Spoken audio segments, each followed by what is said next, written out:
pouvoir effectivement parler d'un sujet qui a fait beaucoup de bruit ces derniers temps et on m'a demandé d'expliquer ma position, ce que je pensais à propos de la Laconel et de ses différentes interprétations. Alors, c'est vrai qu'on m'a beaucoup posé de questions pendant ces derniers mois, pendant ces dernières semaines, parce que le sujet semblait mobiliser pas mal de réflexions et pas mal de personnes au niveau des médias français, mais également au niveau des citoyennes, des citoyens français, dont certains de confession musulmane sont un tout petit peu confus. On ne voit pas très très clair dans cette situation-là entre qui sont les amis et qui sont les critiques. Alors,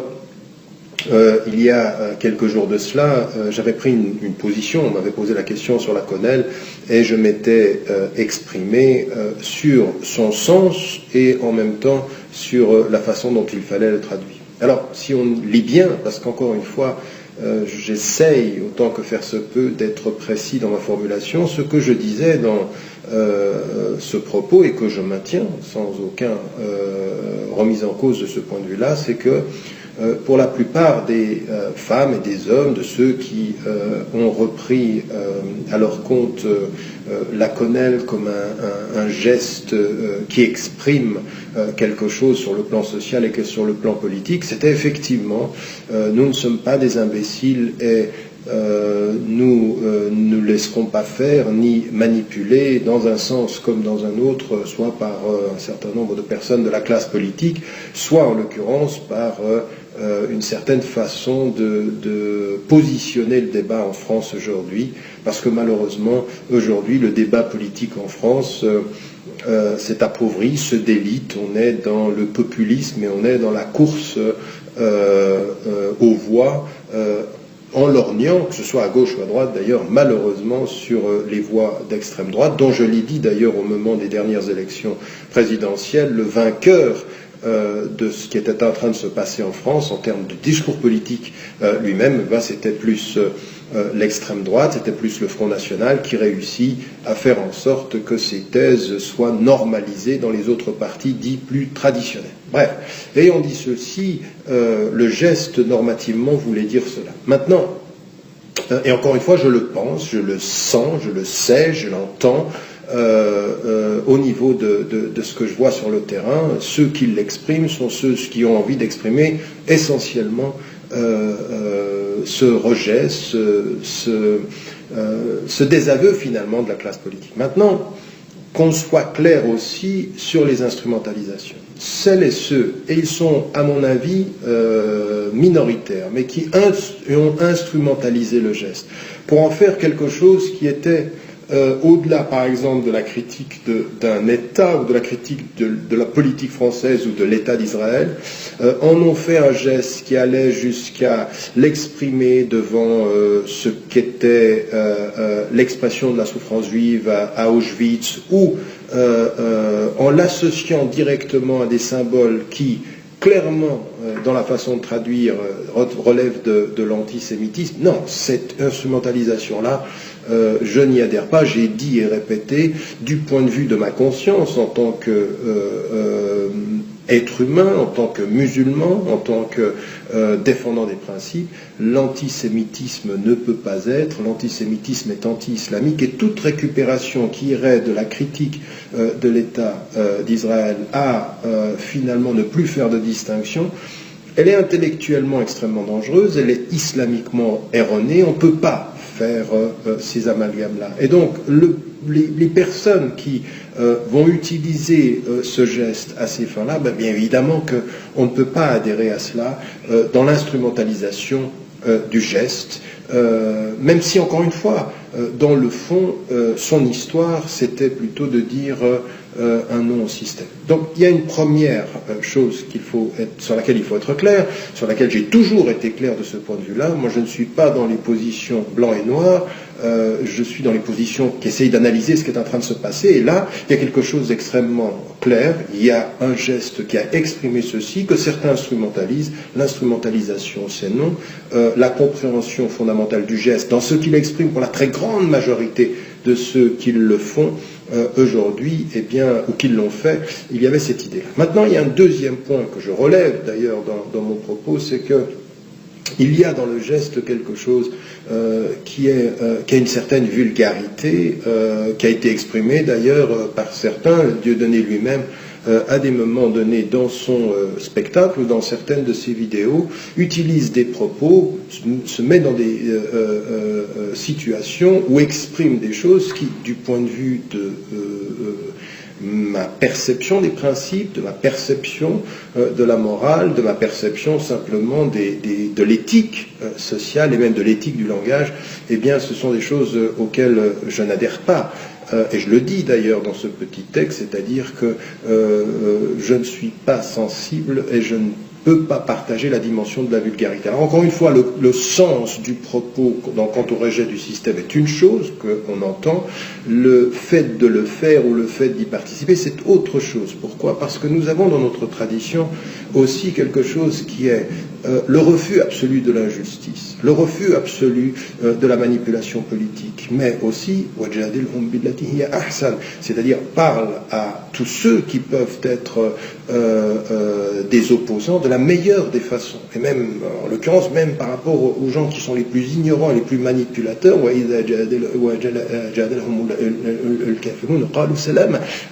et ceux qui, quand ils sont interpellés par des gens qui peuvent même être ignorants, qui peuvent être des négateurs, qu'est-ce qu'ils répondent? Pardonnez-moi, la bonne formule ici est celle-ci, c'est quand ils sont interpellés par ceux qui nient, eh bien ils disent paix. Donc en l'occurrence, El Jidal c'est dans le premier verset, El Khitab c'est dans le deuxième, il y a une notion ici qui est particulièrement importante, sur laquelle il faut que nous insistions, c'est une façon de dire et une façon de percevoir les choses qui doivent être basées sur une éthique. Et donc, encore une fois, à ceux qui m'ont appelé et qui m'ont demandé par message, par les différents réseaux sociaux, eh bien, fais le geste. Non, c'est un geste dont je comprends le sens pour la majorité, dont je n'accepte pas l'instrumentalisation quand il s'agit de tomber dans le racisme, et puis en l'occurrence, qui est du point de vue éthique quelque chose que je ne ferai pas, auquel je n'adhère pas, comme principe d'opposition sociale, parce que l'idée d'être contre le système ou l'idée de se positionner contre ce que peut faire le système, c'est une chose. Donc là, il faut qu'on soit clair. Alors, je vois des gens qui, dans un camp comme dans l'autre, eh bien, sont tout à fait dans le blanc et noir, et bien même des gens qui me soutiennent, qui sont fondamentalement, il faut prendre une position blanc et noir, ou qui sont sur le mode binaire. Non, moi je n'ai pas l'habitude d'être dans ce propos-là. Je suis pour l'analyse approfondie, et puis l'analyse de justesse, l'analyse qui essaye de comprendre ce qui est dit, ce qui est entendu et comment les gens se positionnent. Maintenant, au cours de l'histoire, même avec ceux qui en sont maintenant les meneurs, en l'occurrence la personne de Dieudonné qui a commencé, m'a-t-on dit, je crois en 2005, à utiliser le geste, puis ensuite les choses ont évolué. Dieu sait comment et combien, dans les discussions que j'ai pu avoir avec lui, j'ai mis en évidence qu'au tout départ, la façon dont il a été diabolisé, la façon dont on a fait, en l'occurrence, de lui l'épouvantail absolu sur la base du sketch dans lequel il était impliqué Jamal Debbouze, eh bien, j'avais considéré que ce processus de diabolisation-là était un processus de diabolisation totalement injuste et totalement disproportionné. Maintenant, ce que je lui ai dit et ce que je peux vous dire en clair ici, c'est que l'évolution, l'entourage et ceux qui portent le message de Dieudonné, eh bien, à mon sens, il y a eu non seulement des dérapages, non seulement il y a des excès, mais il y a des propos avec lesquels je ne peux pas être d'accord. Alors je lui l'ai dit, je l'ai répété, j'ai mis en évidence le fait que parfois j'ai l'impression qu'au-delà de ce qu'il peut dire, il y a un entourage, il y a une expression qui est problématique parce que ça n'est pas la critique d'un État, c'est parfois des dérapages sur les principes de la religion, les principes de simplement du fait d'être juif, et même ce qu'il a pu dire d'ailleurs sur le fait d'être musulman, c'est pas parce qu'on critique tout le monde mal qu'on a raison pour tous. En l'occurrence, il y a la mesure, et même dans le fait d'être drôle, eh bien, il y a une éthique de l'humour aussi, parce que on peut pas dire et faire n'importe quoi. Ça, c'est mon opinion que j'ai dite et répétée, et en l'occurrence, autant je fais la part des choses, la diabolisation, je ne peux pas l'admettre parce que je pense que elle est excessive, mais en même temps, la critique d'un certain nombre de propos, la critique des excès, la critique de cette ligne qu'il y a entre la dénonciation d'une politique d'État et le fait d'être croyant juif ou croyant musulman ou croyant chrétien. Là, il faut faire attention. Et c'est pas parce qu'on dit pour moi, il n'y a pas de religion et tous les êtres humains sont des êtres humains. Oui, non, mais il se trouve que les êtres humains croient en quelque chose et que ce en quoi ils croient, il faut le respecter et qu'on doit faire la critique de tous les États, et tous les États doivent trouver cette critique. C'est vrai de l'Arabie Saoudite, c'est vrai du Qatar, c'est vrai de l'Iran, c'est vrai des États-Unis, c'est vrai d'Israël, c'est vrai de la France, c'est vrai de l'Angleterre. Tout ceci, il faut qu'on ait une critique extrêmement claire, mais qu'on fasse la part des choses. La deuxième des choses qui était aussi mise en évidence et auquel on m'a beaucoup interpellé, c'était celui qui a été d'une certaine façon, qui a été une source d'influence importante dans la pensée de Dieudonné. Il le dit d'ailleurs lui-même, les deux se reconnaissent dans le propos, c'est Alain Soral. Vis-à-vis duquel j'avais pris des positions de distance et de critique très très tôt, et en l'occurrence une fois lorsqu'ils étaient venus à l'Union des organisations islamiques de France lors du congrès du Bourget, on avait pris des photos, et des gens étaient venus prendre des photos quand ils étaient venus me voir, c'était sans mon consentement, et je n'avais pas aimé l'utilisation qui en avait été faite par la suite sur les réseaux sociaux, comme pour utiliser l'image. Et pour moi, c'est toujours dans un débat critique ici que les choses m'intéressent. Alors encore une fois, au-delà, c'est pas parce que quelqu'un se positionne dans l'antisionisme qu'il est forcément mon ami et qu'il faut voir tout ce qui est dit. Et là, on a des jeunes et des moins jeunes d'ailleurs qui sont tellement dans l'antisystème, tellement dans la frustration qu'il suffit que quelqu'un soit antisioniste et qu'il y rajoute dans la critique de la France et de l'élite française pour qu'il y ait un mouvement de cœur émotif. Ah non, la politique émotionnelle, ça va dans les deux sens, ça ne va pas. Autant le populisme de Marine Le Pen m'effraie, et de tous ceux de la classe politique française, autant le populisme inversé m'effraie en disant on est contre le système et contre le sionisme et on va s'allier à ça. Non, il faut faire un travail d'analyse de ce point de vue-là. Il faut véritablement savoir à quoi l'on a affaire. Et que quelqu'un qui était dans l'extrême gauche, qui vire dans le nationalisme et qui soutient Le Pen, père et fille, et puis ensuite se dispute, et puis ensuite dit des choses qui, de ce point de vue, sont problématiques, sur la question de la nationalité française, sur la question de l'appartenance. Il ne suffit pas, encore une fois, de rallier les frustrations et l'instrumentalisation de cette opposition au système par le fait de la critique d'Israël, puis ensuite on dérape, et puis ensuite on dit des choses qui doivent être extrêmement précises de ce point de vue-là. Alors, encore une fois,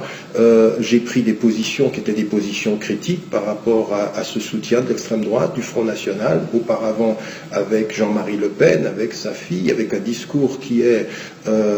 pour certains propos, qui va extrêmement loin dans l'expression d'un racisme, dans l'expression de la vulgarité aussi du propos, et ça, je n'y ai jamais adhéré, je n'y adhère pas, et je rends attentif toutes les femmes et tous les hommes qui sont sur le terrain, qui peuvent avoir des frustrations réelles sur le plan social, sur le plan politique, sur le plan culturel, de ne pas tomber, en l'occurrence, dans cette attraction des sirènes qui utilisent, instrumentalisent l'antisionisme à des fins de récupération sur le plan du terrain et qui vont extrêmement loin parce qu'en même temps, il y a par rapport aux faits religieux, il y a par rapport à l'islam, même certains, je veux dire, Alain Soral qui nous dit qui sont les savants qu'on doit suivre et qui sont les savants qu'on ne doit pas suivre. Encore une fois, je pense que c'est ni son rôle ni sa fonction, mais se positionnant contre le système, il y a là, de ce point de vue-là, quelque chose qui est un problème. Donc, encore une fois, pour ce qui me concerne, moi j'en appelle à l'esprit critique par rapport à tout ce qui est dit, par rapport à tout ce qui est mis en évidence sur toute cette rhétorique de l'antisystème, l'instrumentalisation des frustrations. Maintenant, il y a aussi des choses qui sont des totales contre-vérités, qui sont dites mensonges politiques pour récupérer, parce que vis-à-vis de moi, en l'occurrence, en disant il fait partie de l'axe britannico-américano-sioniste. Attendez, faut quand même cesser ces amalgames et en venir à des choses qui sont des réalités. Pour ce qui a été de mon combat politique, à aucun moment je n'ai soutenu aucune des pétromonarchies. Quand vous lisez mes ouvrages, vous écoutez mes propos sur la question du Qatar, sur la question de l'Arabie Saoudite, sur la question du Bahreïn, les propos critiques sont extrêmement clairs. Sur la question de l'Iran, en même temps, je suis dans une chaîne dans laquelle je présente un programme, une chaîne iranienne, et ça on n'en parle pas parce que finalement il ne pourrait pas en parler parce que ça gêne ou alors je serais tellement vicieux qu'il faudrait que je sois dans les deux camps. Tout ceci, ce sont des propos qui sont des propos, encore une fois, une espèce de vision binaire, simpliste des questions, et en même temps voulant, parce qu'on soutient Bachar el-Assad, commencer à faire en sorte qu'on diabolise tous ceux qui seraient dans son opposition. C'est pas comprendre la complexité des choses. Si vous lisez le Réveil arabe, vous voyez la complexité, les positionnements critiques par rapport à tous les États, en fait, tous les États. Et Dieu sait si, en l'occurrence, mon positionnement par rapport à l'État d'Israël est extrêmement clair. Mais je ne veux pas tomber dans les amalgames et ni voir cette jeunesse française de confession musulmane commencer à porter au nu ou à idéaliser un discours qui ne serait substantiel et bon que parce qu'il s'oppose au système ou parce qu'il est critique vis-à-vis d'Israël. Non. Nous avons à faire un travail beaucoup plus pointu. D'abord, c'est l'analyse des faits, l'analyse approfondie des faits. Deux, le refus de la vulgarité, le refus de cette espèce d'arrogance en pensant que parce que tout le système nous rejette, nous avons forcément raison. Non, c'est pas vrai, on peut avoir tort contre le système aussi. Et que, en l'occurrence, il faut revenir à un certain nombre de nos principes, la rigueur de l'opposition, la précision de l'analyse, et puis en même temps, le refus de tout dérapage. C'est-à-dire que jamais dans nos propos, le racisme, jamais le nationalisme sectaire, jamais l'antisémitisme, comme l'islamophobie, comme n'importe quel type de rapport au racisme anti-noir ne sera accepté, mais avec clarté, avec détermination, avec pondération et avec précision, sans vulgarité, avec calme et toujours avec précision. Ça, c'est ce pourquoi je me suis toujours battu, et la ligne reste celle-ci. Donc, il n'y aura pas de soutien comme ceci aveugle, être pour la quenelle, c'est être pour ce camp ou être contre. Non. Il y a un geste qui majoritairement veut dire le refus du système en disant que ce ne sera pas faire, et donc en l'occurrence c'est la seule chose que je retiens du geste. Maintenant son instrumentalisation sur le plan de l'antisémitisme ou du jeu pas clair sur les symboles par rapport à l'extermination des Juifs, c'est non, absolument inacceptable, et ça ne peut pas être nous. Le deuxième élément, c'est la vulgarité qui ressort de ce geste. Ben non, moi je ne suis pas un défenseur d'une politique de la vulgarité, c'est dans la décence, c'est dans le propos, c'est ce qu'on m'a appris dans mon combat politique, c'est ce qu'on m'a appris dans ma vision de la foi et de l'éthique, de la décence dans le propos, de la précision, encore une fois, et puis à partir de ceci, de ne jamais accepter les excès d'où qu'ils soient. Quand il y a eu des injustices par rapport à Dieudonné dans le passé, il fallait dire clairement qu'il y a des choses qui étaient exagérées. Et puis à partir d'un certain moment, quand lui-même exagère dans un certain nombre de propos, il faut s'arrêter en disant là, ça va trop loin. C'est absolument pas possible de dire des choses pareilles. De la même façon qu'il s'agit de pouvoir en face de personnes comme Soral, qui semble-t-il réussit à atteindre des citoyennes et des citoyens français de confession musulmane, sur la base de leur frustration, c'est de dire attention. Il y a des principes, il y a des règles et il y a des finalités. Et encore une fois, ça n'est pas parce qu'on commence à vous dire qu'on a les mêmes ennemis que sur le terrain, nous devenons forcément et aveuglément amis. Il faut faire un travail d'analyse, et de ce point de vue-là, il y a des choses qui sont absolument inacceptables dans le propos qui soutient le Front National, qui soutient une certaine forme de racisme, qui soutient un cloisonnement d'enfermement intellectuel, et puis qui n'est pas, au fond, aussi ouvert sur la question de la diversité religieuse et de la diversité culturelle. Si vous creusez un peu, vous verrez qu'il y a un tout petit peu de condescendance, voire peut-être même parfois du mépris, et parfois même chez certains un peu de racisme. Il faut se réveiller. Il faut se réveiller, il ne faut pas se laisser faire sur cette question-là. Et maintenant, moi, ce que j'aimerais demander à ceux qui m'entendent aujourd'hui, c'est un tout petit peu plus de pondération dans le jugement, un tout petit peu plus de précision dans les choses, et puis qu'on soit clair. Il y a des gens qu'on peut soutenir dans leur combat parce qu'il est noble, et puis il y a des gens qui ont parfois quelques idées nobles, mais dont le combat et la façon de le faire ne l'est pas. Et donc de ce point de vue-là, il faut choisir son camp et son positionnement, dans la nuance toujours, dans la précision. Encore une fois, j'insiste beaucoup sur la précision des faits, sur l'étude, sur l'analyse, et puis cesser d'être si émotif. Je vois les réseaux sociaux de ce point de vue-là sont des caisses de résonance de l'émotivité, et on y va, et on parle, et on dit des choses qui sont, de ce point de vue-là, extrêmement dangereuses. J'espère avoir, de ce point de vue-là, clarifié, s'il devait y avoir une clarification de mon propos, et puis d'avoir fait en sorte aussi qu'on ne s'y méprenne pas. Le combat et la lutte et la résistance, ce sont des choses qui sont importantes. On sait qu'on a affaire aujourd'hui à une espèce d'unanimité dans la classe française sur une certaine idée de la France, mais celle-ci, elle est temporelle, celle-ci, elle est temporaire plutôt, elle est plutôt... les choses passeront, mais elles passeront comment? Quand des femmes et des hommes de confession musulmane et sans confession, athées, agnostiques, juifs, chrétiens, viendront ensemble, travailleront ensemble sur un certain nombre de valeurs qui sont des valeurs universelles, et qu'elles diront au système que le but, ce n'est pas de gagner les prochaines élections, mais c'est de construire une France d'une façon différente. Et ça n'est pas dans le rejet, ou dans l'isolement, ou dans la diabolisation de l'autre, non, parce que ça ne se passe pas ainsi. Il faut, de ce point de vue-là, être déterminé dans sa résistance, et j'essaye de l'être, j'essaye de continuer ce combat-là, et donc à partir de là, de continuer clairement un travail de mobilisation pour des vrais principes, pour des principes de justice, des principes d'égalité et des principes de liberté aussi dans la société. Donc, et même pour ça d'ailleurs, on peut être diabolisé. Dieu sait si c'est le cas de mon combat depuis 25 ans en France, mais tout ça passera. Cette diabolisation-là, l'absence des médias, c'est pas le but en soi. Le but, c'est de construire avec les gens sur le terrain, parce que sur le terrain, en fait, sur le terrain, cette question de l'intégration est une question dépassée. Nous sommes dans quelque chose d'autre aujourd'hui, et en fait, c'est plutôt gagné que perdu.